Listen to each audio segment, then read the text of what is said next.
Welcome to Facts vs. Myth, where we uncover the truth. Today we talk about gaslighting. Gaslighting is when someone leads you to question your own reality.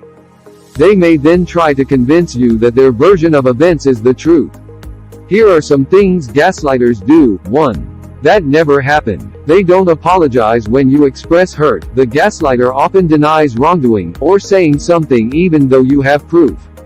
When asked about a video where she talked about fit tea that has been taken down from since then, Erin responded that she never promoted fit tea and that she loves tea. It is worth noting that she hasn't video promoted any other tea as far as the internet knows. Dodging an apology, she said, "I could say, 'You're right, I'm sorry,' and they'd come back with more. It's just useless to take them seriously." She went on to explain that people change and grow, tweeting, "I would never post anything like this or advocate for them now. That's called growth, change, people do it." Yet, it seems that according to Erin, her ex-boyfriend is incapable of change and growth, as this was her response to him going to therapy. Yeah, to be honest, I don't think he's changed at all. But I'm glad it sounds like he's at least trying to better himself. I don't think he's changed, but I think he's going to therapy. 2. Shifting blame and diverting. If you choose to take a 20-second clip out of the full context of a 2-hour stream, that's not on me. That's on you for not doing your due diligence. Gaslighters will blame you for when they've hurt your feelings, implicating that you're too sensitive, in an instance when she referred to mental ill people as crazy. And it's like an anti-anxiety, anti-OCD, anti-social, issue, that kind of thing. And it just reminded me of Dwight being like, "Someone in here is a crazy person." She deflected by saying it was a quote from The Office. She hinted people were overreacting, saying, "It is a massive stretch." They blamed their partner for outside circumstances. Bob was blamed for the way his fans acted towards her, in spite of him blocking those fans.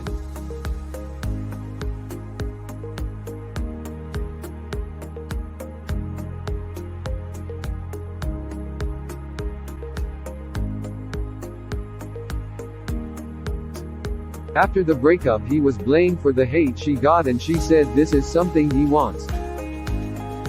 The blame went further as she accused other people of not stepping up for her, despite stating earlier that she hid this secret from them.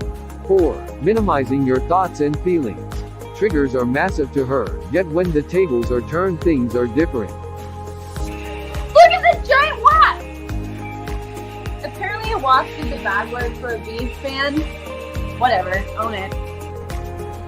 Oh, he couldn't even make it through the fucking season. Say to Mike all the time. My boyfriend's mom used to tell him that if you mess with your belly button, your guts are gonna fall out of your belly button. So if I get near his belly button on accident, he freaks out. No, it sounds funny, but I'm it just really messes me up. So there you go. And I don't try and do it if you meet me, please, because it freaks me out. Clean it for you. While he's sleeping though. Wake so up. much like a hair and lynch. I'm a victim! 5. Distraction. When you ask a gaslighter a question or call them out for something they did or said, they may change the subject by asking a question instead of responding to the issue at hand. Other than statements, there has been a failure in providing actual proof for the allegation, stating she doesn't owe proof. We are afraid every court around the world would disagree. We'll forever continue to repeat the same untrue things over and over and over until you're blue in the face, no matter how many times you've been told it's not true, or no matter how much proof you have to the contrary. 6. Projecting. Gaslighters often blame their partners for things they themselves do. If they blame you of cheating, then chances are they did the same. And then I dated his friend. and then I took you on a date to a party, and that night you left me and dated my friend.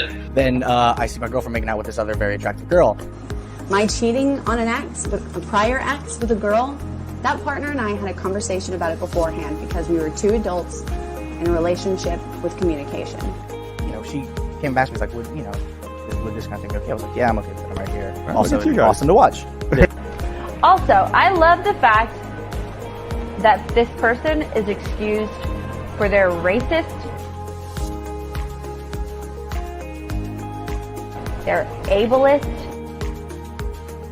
their homophobic actions, because they have a mental health problem. I personally suffer from depression, anxiety, an eating disorder, and body dysmorphia, and yet you still send me this vitriol. Where's your compassion then? You can have a mental health illness and still be a cunt. If they blame you for losing your temper, then they do so. In an instance, we could see the difference in interactions with fans.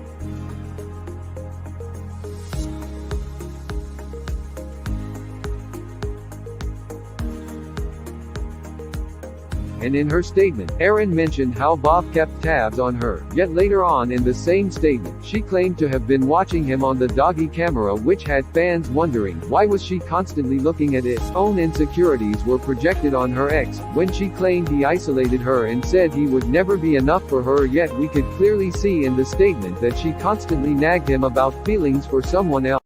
7. Rewriting history. A gaslighter may constantly retell stories in ways that are in their favor. They will make it seem as though you are crazy or have a terrible memory. I think that's why my relationship has always been like 100%, like immediately, because we were fully honest with each other, like just way too honest with each other when we first started dating. And I don't know if there's such a thing as too honest. Right? That's true. But that's always been a thing, like throughout the whole thing, and I feel like truth is the strength. Oh my God, no! I would never call. Both of them got married, and one of them is just a pathological liar. An absolute psychopath. Oh gosh, I'm gonna get in trouble for saying this, but I'm gonna do it. Yesterday, the person who was telling me that I was imagining all of these things, and that they hope that I get help in therapy, said that I called, which I didn't. I called my ex a narcissistic psychopath, which I did not do. In her statement, she said that the relationship was like a competition to him, but here he is standing on his hurt knee to help with her photo shoot.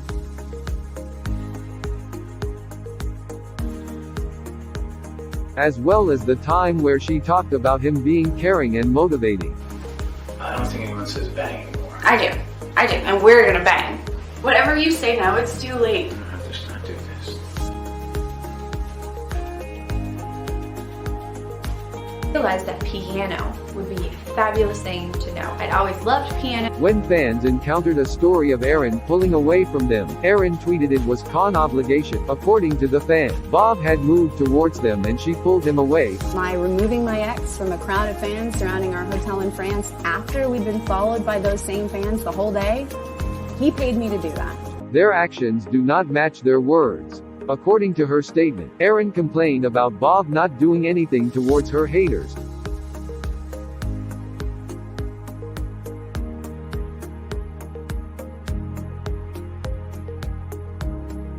Yet she regularly interacts with avid and known haters of his.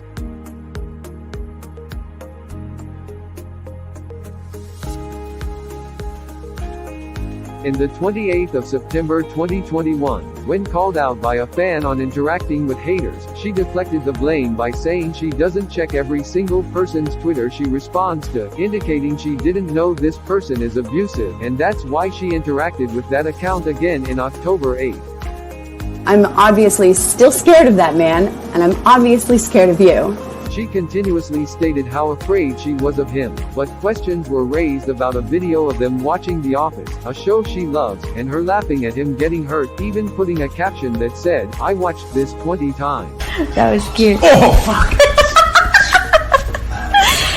As well as wanting to have him back to feel safe.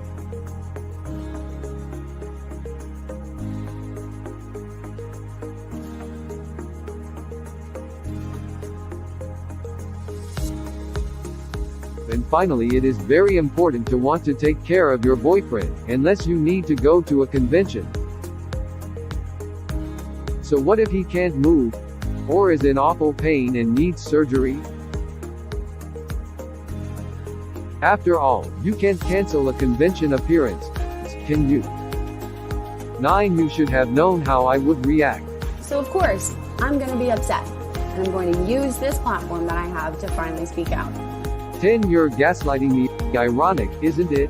But gaslighters love playing the victim. They will constantly tell you how you are gaslighting them and how they are the victim.